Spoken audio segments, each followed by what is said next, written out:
أعوذ بالله من الشيطان الرجيم. بسم الله الرحمن الرحيم. يا أيها المزمل قم الليل إلا قليلا نصفه أو انقص منه قليلا أو زد عليه ورتل القرآن ترتيلا إنا سنلقي عليك قولا ثقيلا إن ناشئة الليل هي أشد وطئا وأقوم قيلا إن لك في النهار سبحا طويلا واذكر اسم ربك وتبتل إليه تبتيلا رب المشرق والمغرب لا إله إلا هو فاتخذه وكيلا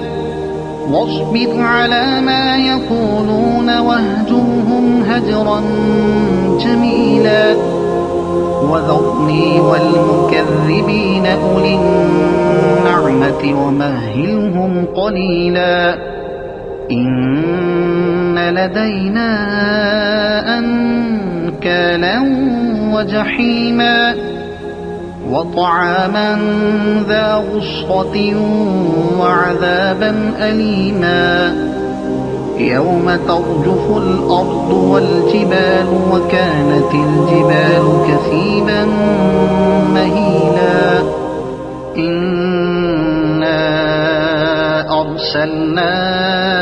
إليكم رسولا شاهدا عليكم كما أرسلنا إلى فرعون رسولا فعصى فرعون الرسول فأخذناه أخذا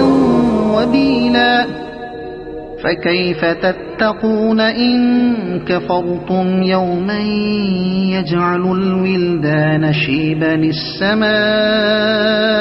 منفطر به كان وعده مفعولا إن هذه تذكرة فمن شاء اتخذ إلى ربه سبيلا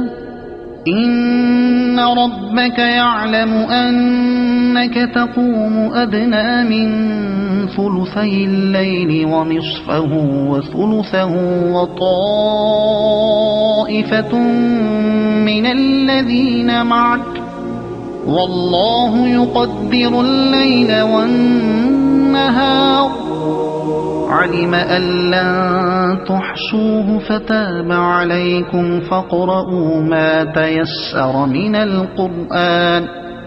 علم أن سيكون منكم مرضى وآخرون يضربون في الأرض يبتغون من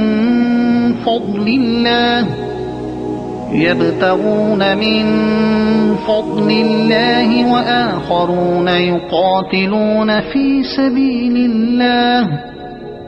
فاقرؤوا ما تيسر منه وأقيموا الصلاة وآتوا الزكاة وأقرضوا الله قرضا حسنا وما تقدموا لأنفسكم